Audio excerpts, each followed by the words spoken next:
wanna play, make it about a place. It'll take creation, imagination. Try to draw outside the line. Let us see inside your mind. You'll find inspiration. All I'm saying is you can do it. Bonjour, bienvenue sur Marie Crée du Scrap. Je suis très heureuse de vous retrouver aujourd'hui pour un nouveau tutoriel. Alors j'ai été un petit peu absente parce que j'ai été souffrante et que je toussais beaucoup, donc j'ai pas pu tourner des vidéos. Et je voulais surtout pas tourner des vidéos à tousser tout le temps parce que sinon ça vous aurait agacé. Donc me voilà en forme. Aujourd'hui je voulais vous montrer ce que j'ai fait comme petit swap à l'occasion de notre rencontre d'équipe que ma marraine Couleur Papier a organisée au mois d'octobre dernier. Et donc je vais vous réaliser le petit swap que j'ai fait, comme ça vous pourrez le faire aussi si ça vous plaît. Mais j'ai eu une info de dernière minute et donc je me suis dit, eh bien on va en parler là avant de faire le scrap parce que je trouve que c'est très intéressant et moi personnellement c'est toujours à ce moment-là que je profite de faire le plein de papier. En fait on a une promotion au mois de novembre tous les ans qui s'appelle la promotion saisonnière. Donc je vous mettrai sur mon blog ce petit document, comme ça vous aurez un rappel de tout. Bien évidemment, je ferai un visuel de tout ce qui est remisé aussi sur ma boutique en ligne.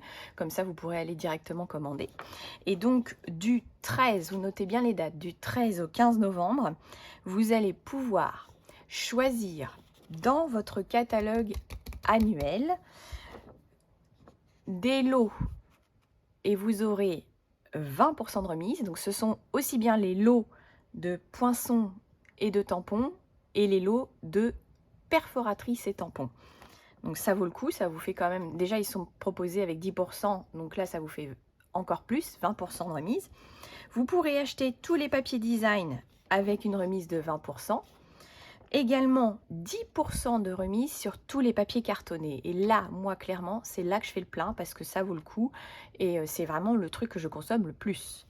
Et vous aurez également 10% sur l'encre, alors c'est-à-dire sur nos tampons encreurs, nos encreurs, et sur les recharges d'encre qui permettent de les réimbiber et qui permettent aussi de faire d'autres choses, notamment des colorisations avec de la mousse à raser et compagnie. Ça fera l'objet peut-être d'un tuto un jour, je vous montrerai ça, mais bon, cherchez sur la toile, je suis sûre que vous trouverez des idées avec ces petites recharges-là. Donc voilà, si ça vous intéresse, vous n'hésitez pas, vous me contactez, je vous ai remis mon adresse mail, mon numéro de téléphone, vous m'envoyez un petit message, je passerai de toute façon une commande groupée pour les personnes qui sont proches de chez moi, comme ça on économisera les frais de port ensemble. Donc vous m'envoyez ça absolument avant le 15 novembre parce que je vais passer la commande groupée le 15. Et comme ça, on pourra profiter de cette promotion saisonnière. Donc je le rappelle, ça n'est que pour ce qui est de votre catalogue annuel. Il y a vraiment des choses intéressantes, hein. Il y a des papiers qui sont super jolis. Je vous invite à aller voir mes tutos que j'ai fait avant. Vous allez voir, j'ai utilisé plusieurs fois les papiers de ce catalogue. Et franchement, enfin, voilà, ils sont top. Donc il y a vraiment de quoi faire. Pour ce petit projet, je vais m'amuser avec ma collection chouchou de ce mini catalogue. C'est celle-ci, Hiver Royal, et en fait c'est ma collection chouchou parce que je suis absolument fan de ce papier design. Voilà, je suis tombée amoureuse quand je l'ai reçu, vous l'avez vu quand j'ai déballé, et clairement j'ai fait tous mes swaps avec ce papier-là. J'ai utilisé plein de couleurs, tous les papiers, et c'était à chaque fois très joli.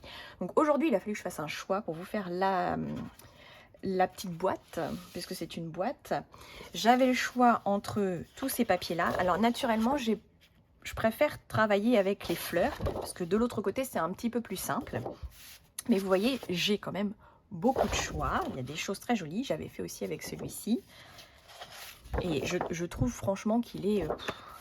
il est utilisable pour plein de choses, à l'infini.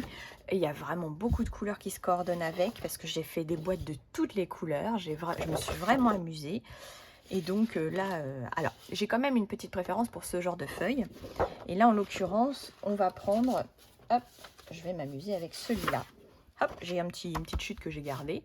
Et je vais travailler sur mon papier cerise carmin pour la base. Parce que vous voyez, ça se marie parfaitement bien. Donc, on va partir là-dessus. Pour faire cette petite boîte, vous n'avez pas besoin de grand-chose. Il vous faut avant tout un coup de papier, une règle. Alors, après, un outil touche à tout si vous l'avez, et notamment, ce qu'il nous faut, c'est ce genre d'outils. Des petites billes comme ça pour plier. Si vous n'avez pas, ça peut se faire avec votre plioir en os. Je l'attrape. Ça peut se faire avec ça, il n'y a pas de problème. Donc, soit l'outil touche à tout, soit le plioir en os. Il vous faudra aussi une machine pour faire des trous. Alors moi, j'ai eu ma crocodile en cadeau. Ma maman me l'a offert et j'en suis très contente. Donc, je fais mes trous avec ça. Mais il vous faut une petite machine pour faire des petits trous. Il vous faut naturellement de la colle et une petite paire de ciseaux. Voilà, je pense que j'ai rien oublié. Vous voyez, pas beaucoup de matériel, c'est vraiment très facile. Je rappelle que c'est pas un tuto que j'ai inventé, c'est un tuto que j'ai trouvé sur internet. De mémoire, c'est Hello Stamp qui l'a fait il y a quelques temps. Et en fait, j'ai trouvé ça trop bien et j'avais envie de le refaire avec ce papier-là. Et donc, je vous montre un petit peu ce que ça donne avec ce papier-là. Mais bien évidemment, je ne l'ai pas inventé. Alors, on y va, c'est parti. Donc, pour faire votre projet, vous allez avoir besoin de couper votre morceau de papier. Alors, à la taille 6 pouces par 6 pouces. Bien évidemment, si vous n'êtes pas à l'aise avec les pouces, il n'y a pas de souci, ça fait 15,2 par 15,2. Mais, si vous voulez que je vous explique un peu les pouces, c'est le moment que je vous montre. Alors, on va faire simple, je ne vais pas vous expliquer tous les pouces aujourd'hui, mais en gros, vous voyez sur votre règle, vous avez vos centimètres qui sont ici, d'accord? Et là, vous avez des grands chiffres. Et bien, les grands chiffres, c'est les inches. Ici, quand je lis 1, c'est 1 inch, 2, 2 inches, 3, 3 inches, 4, 4 inches, etc. Il faut essayer de comprendre que les inches, ça fonctionne par portion, par fraction. En faisant comme ça, vous allez comprendre mieux. En gros, si je prends 1 inch et que je le divise en 4 portions égales, donc ça va être, je vais prendre entre le 1 et le 2, vous verrez mieux. En 4 portions égales, j'ai les petits traits qui sont juste là, celui-là. Donc une portion, 2 portions, 3 portions et la 4e portion qui va jusqu'au 2. Vous avez donc 4 portions égales. Donc les traits qui sont un petit peu plus petits que les grands inches, ça va être des quarts de inch. Donc un quart de inch, c'est le premier trait là. 2 quarts de inch, c'est 2 quarts de inch, c'est là. Vous remarquez que c'est la moitié d'un inch. Et 3 quarts de inch, c'est là. Et 4 quarts de inch, c'est sur le 2 inch. D'accord? Vous voyez, c'est comme ça que ça fonctionne. Et ensuite, on redivise les portions, etc. Pour notre projet aujourd'hui, j'ai pas besoin de vous expliquer plus. Il faut savoir lire les inches entiers, les demi-inches. Tant que vous savez lire le inch entier, c'est facile, il est inscrit. Et le demi, il est au milieu de chaque. Voilà. Alors, si vous n'avez pas compris, je peux, si vous me mettez en commentaire que vous souhaitez que je fasse une vidéo où je vous explique mieux, prendre le temps de vous faire une petite vidéo explicative pour lire les inches et savoir comprendre. Voilà. Mais ne vous inquiétez pas, je vais tout vous dire en centimètres, il n'y a pas de problème. Donc là, on est parti pour faire un 6 par 6 inches ou 15,2 par 15,2. C'est assez facile parce que le 6, quand vous laissez votre réglette fermée, ça vient buter contre le bord. Donc comme ça, votre papier il est bien maintenu et vous êtes sûr de ne pas vous tromper. Donc on fait 6 par 6.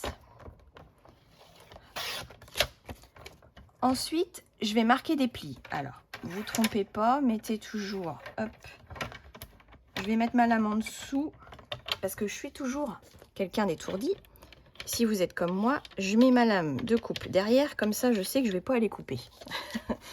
Et ça, c'est pour les étourdis. Donc là, maintenant, je vais marquer un pli à 1,5 inch. Donc, à 1,5 inch, c'est à peu près 3,8. Voyez-vous, j'ai mon 1 inch qui est ici. Mon demi, il est pile poil au milieu, entre le 1 et le 2. Donc, je viens faire un pli là, et vous voyez, ça tombe bien sur 3,8. Donc, je fais un pli comme ceci sur tous les côtés. C'est assez simple. Je vais quadriller mon projet. En fait, c'est ça, hein, ça va quadriller notre base. Vous faites à chaque fois un quart de tour et vous marquez le pli.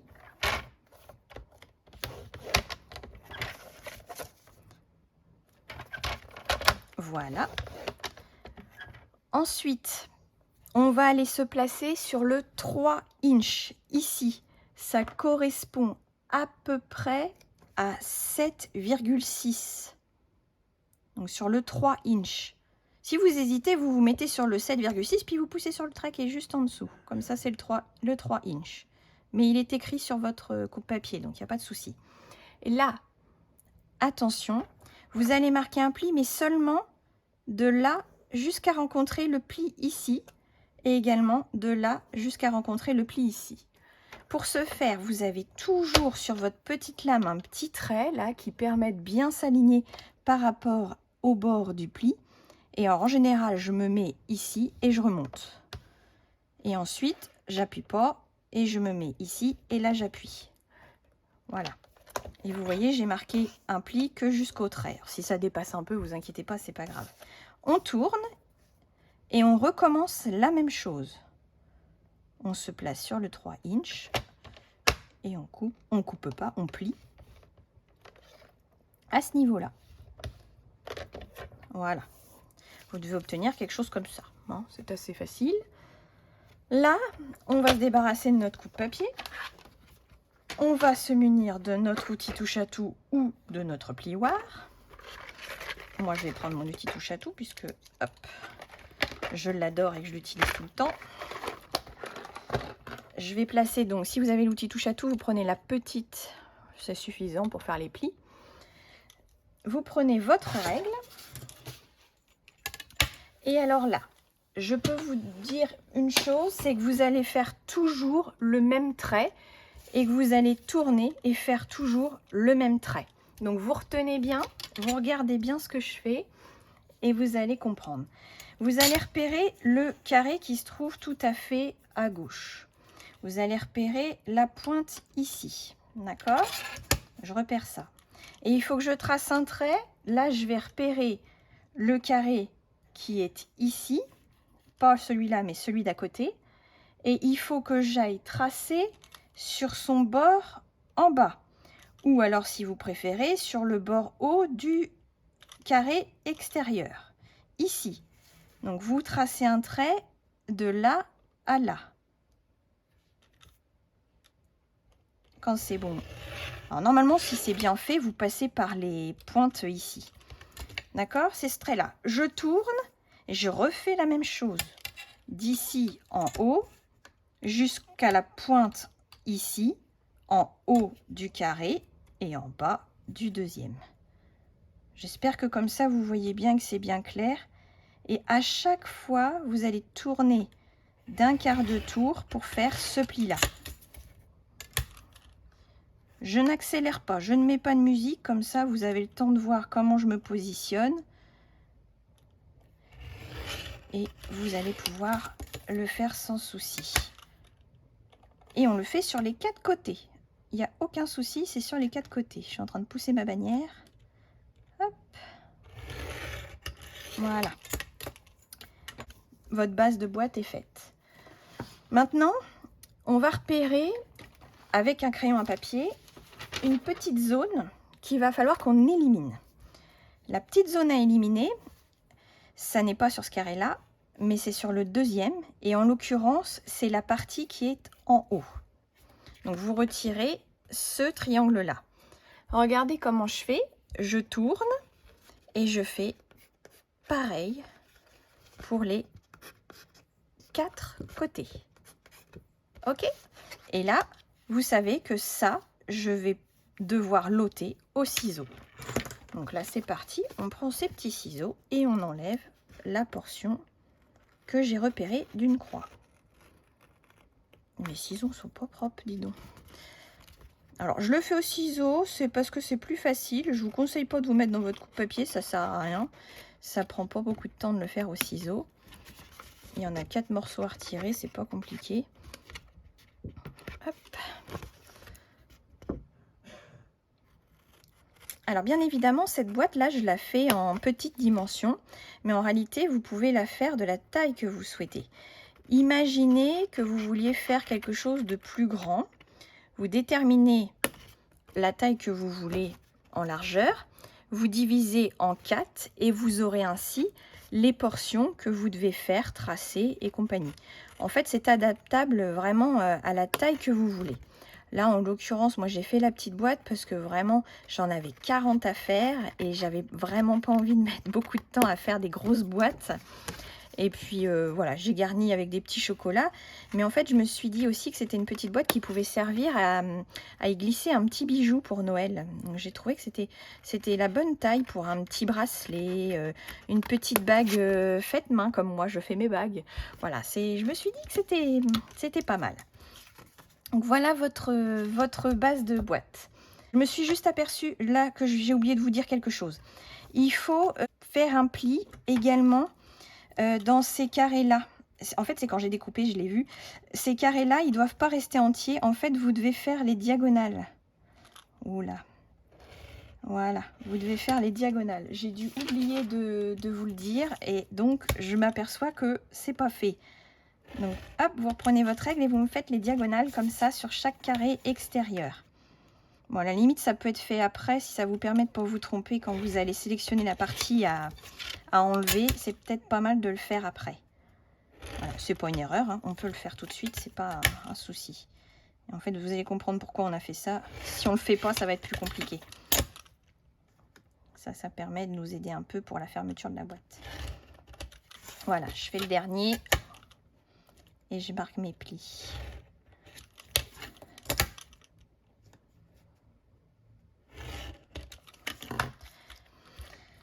Donc, on va prendre notre plioir. Alors, vous allez marquer tous vos plis, les plus gros en premier, comme ceci. Alors, je cache toujours les bourrelets, hein, c'est toujours mon principe, je cache les bourrelets. Voilà. Ensuite, je vais prendre les diagonales qui sont là, hop. Je les plie toujours dans le même sens. Hein. Hop. Hop. Je trouve tous les traits à plier et je les plie. Là, j'ai comme ça.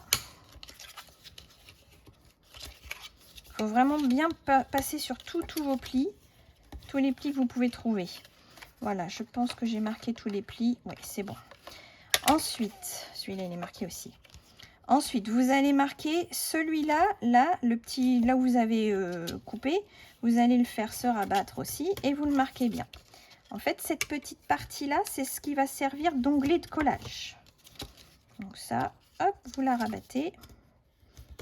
Bon, marquez bien vos plis quand vous le faites parce que comme ça, c'est plus facile à plier après. Voilà. Et ensuite, vous allez faire les petites pointes là, comme ceci. Et ce sera bon. Alors ça, c'est les petits carrés qu'on a rajoutés, les petits plis à la fin.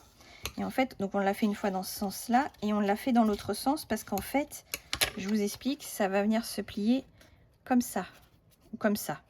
Ça va faire un... Voilà. Donc, c'est pour ça qu'on a marqué dans les deux sens. Et donc, votre petite boîte, vous allez l'encoller comme ceci. À chaque fois, les petits onglets vont venir se placer à l'intérieur de la boîte. J'essaie de bien vous montrer. Hop, comme ceci. J'espère qu'avec le papier rouge, on voit bien. Mais vous voyez, c'est comme ça. Donc, je vais coller ça. Je colle avec de la colle liquide parce que c'est plus facile, moi, je trouve. Donc, vous mettez vraiment de la colle jusqu'en haut. N'hésitez pas à mettre bien sur la pointe parce qu'en fait, ça travaille beaucoup à ce niveau-là, votre boîte.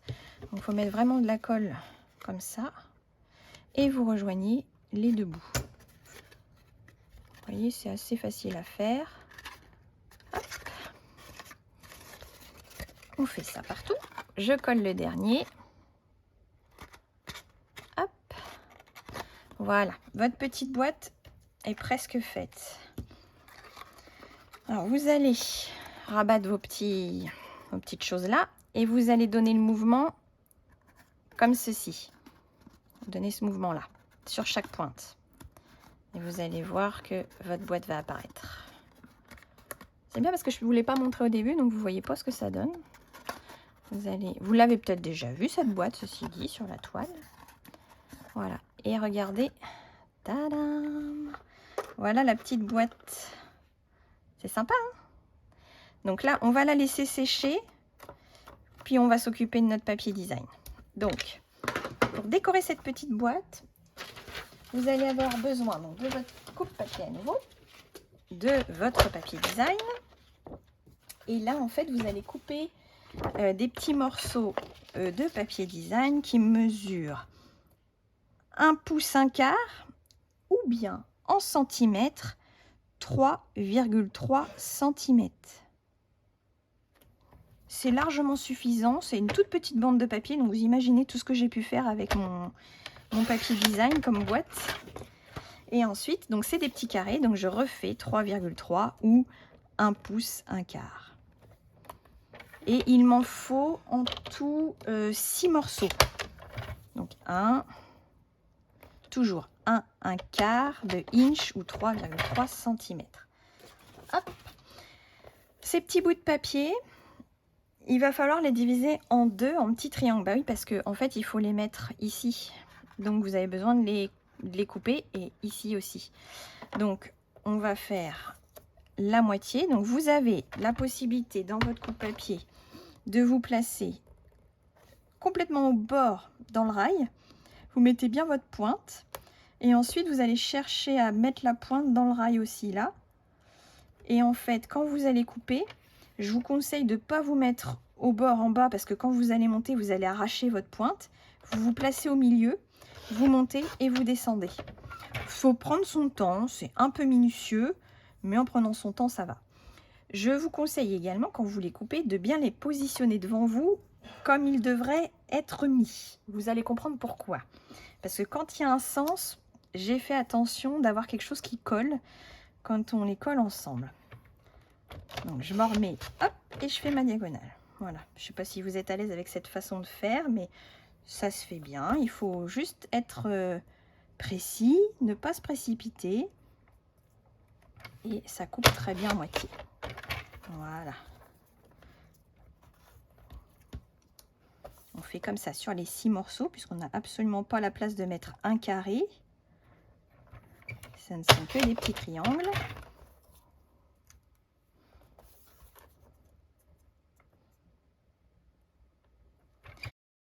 Je fais mes vidéos, mon Dieu.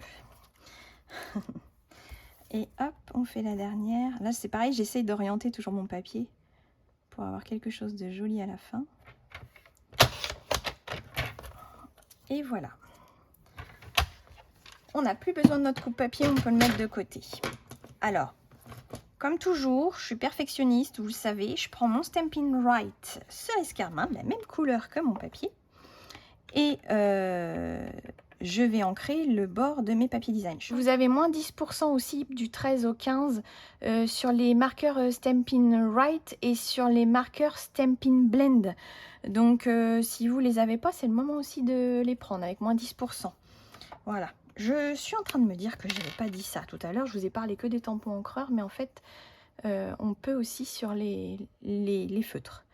Donc pour ancrer toujours de la même manière, je me mets la pointe vers l'arrière de mon papier, comme ça si j'ai des ratages, c'est derrière. Et j'ancre tous mes bords de papier. Est-ce que ça vous donne des idées pour offrir à Noël par exemple? Et pas forcément à Noël, ça pourrait être aussi un petit cadeau de table pour un baptême, un mariage, je ne sais quoi. Ça peut être une idée. Donc maintenant, je vais coller mon papier design. Alors c'est là que vous allez vous amuser à prendre, alors vous les mettez dans le bon sens quand il y a une orientation. Et vous voyez, je vais coller en fait les deux morceaux qui vont ensemble, l'un en face de l'autre, comme ceci. Et je vais faire ça sur tout le tour, puis je vais garder ceux qui sont moins évidents pour les mettre en bas. Donc c'est parti. Hop. On met de la colle liquide. N'en mettez pas trop comme toujours, on met trop de colle. Il faut juste bien en mettre jusque sur la pointe. Ça, c'est important. Et ensuite, on colle notre petit papier design en place.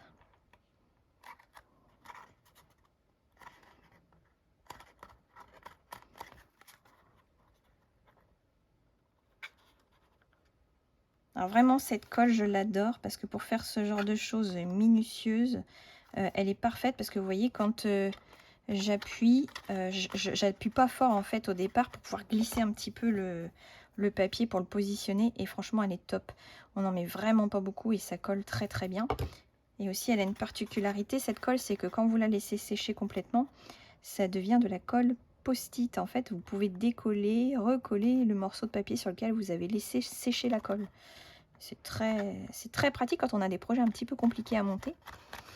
Ça permet, si on rate, de recommencer. C'est une petite astuce.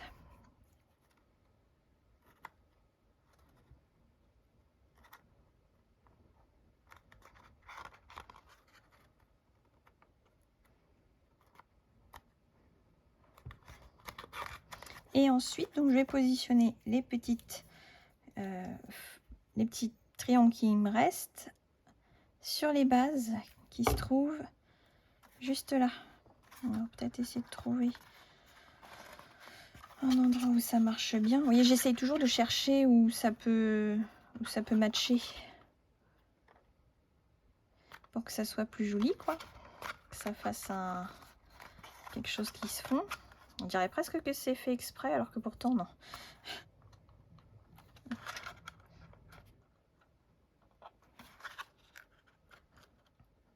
Et voilà.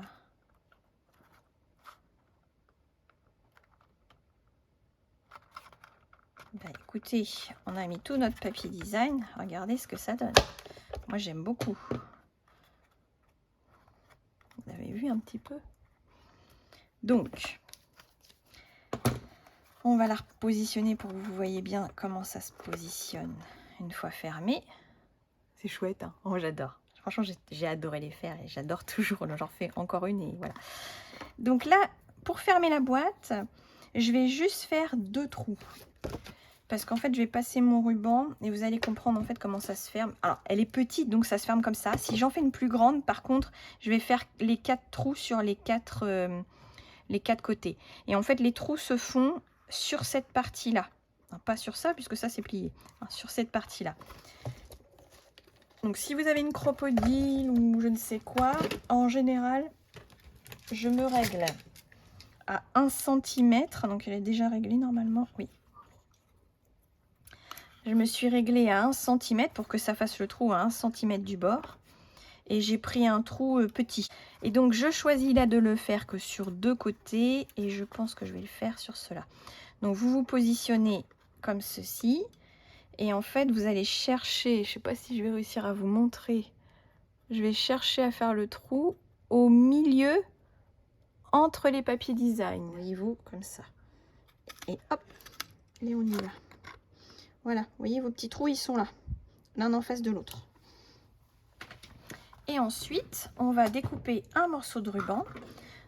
Donc là, j'ai pris mon ruban cerise carmin et or, que j'adore, qui est magnifique, qui est trop beau. Et en fait, il est parfait. Il ne faut pas un gros ruban pour faire cette petite boîte. Il faut vraiment un ruban très très fin.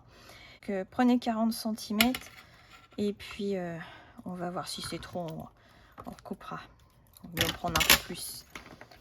Et donc, vous allez passer votre petit ruban par les petits trous qui sont ici.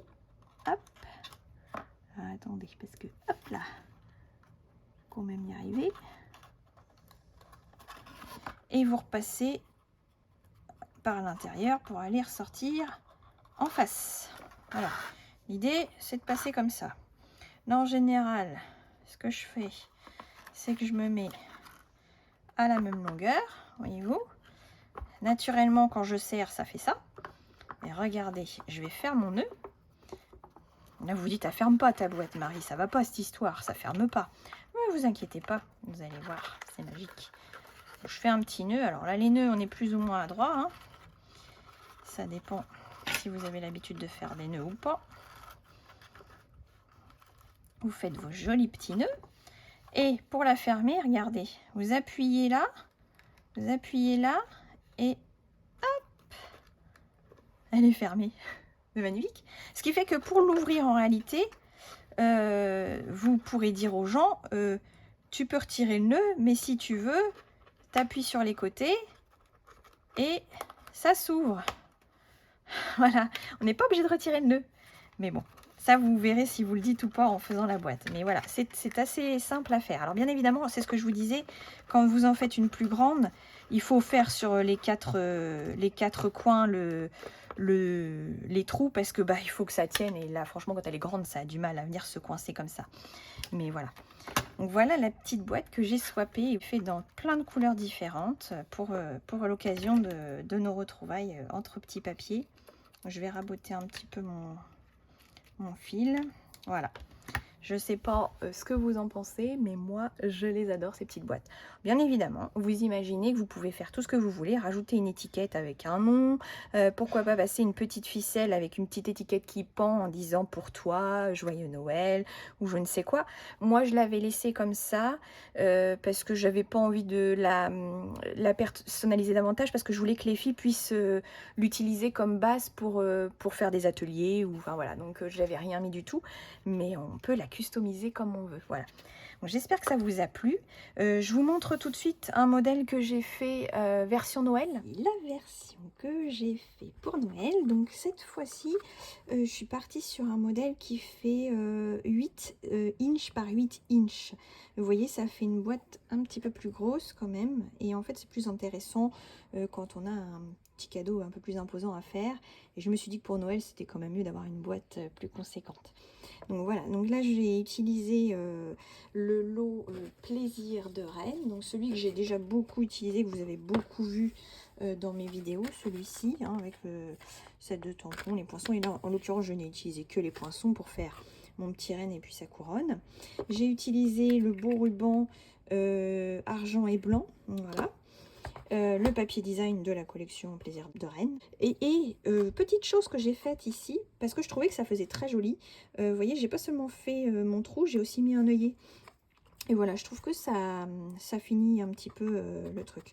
Et là, en fait, en voyant ma boîte, je me suis dit que j'aurais bien rajouté un petit peu de paillettes. Donc, je pense que je vais lui rajouter des petits embellissements brillants pour que ça fasse plus joli encore. Voilà, donc j'espère que ce petit modèle de Noël vous plaît également. Moi, j'adore cette petite boîte. Je trouve qu'elle est charmante. Et on peut vraiment, vous voyez, faire toutes les tailles que vous voulez. Bien évidemment, là, avec un papier A4, on est au maximum de ce qu'on peut faire. Si après, vous voulez faire plus gros, je vous conseille de partir sur un papier 30-30 et puis vous pourrez faire une plus grosse boîte encore. Voilà, et après, vous pouvez vous amuser à faire un intermédiaire entre les deux. Mais voilà, moi, j'aime bien ces deux tailles et je trouve que c'est parfait. Et bon, j'espère que ce petit projet vous a bien plu. J'espère que vous allez essayer de le faire et que vous aimerez les faire. Je vous remercie encore d'avoir regardé toute la vidéo, d'avoir mis les petits pouces en l'air, de commenter, de vous abonner à ma chaîne. Et je vous dis à très bientôt avec un nouveau tutoriel. Et je vous embrasse très très fort. Au revoir.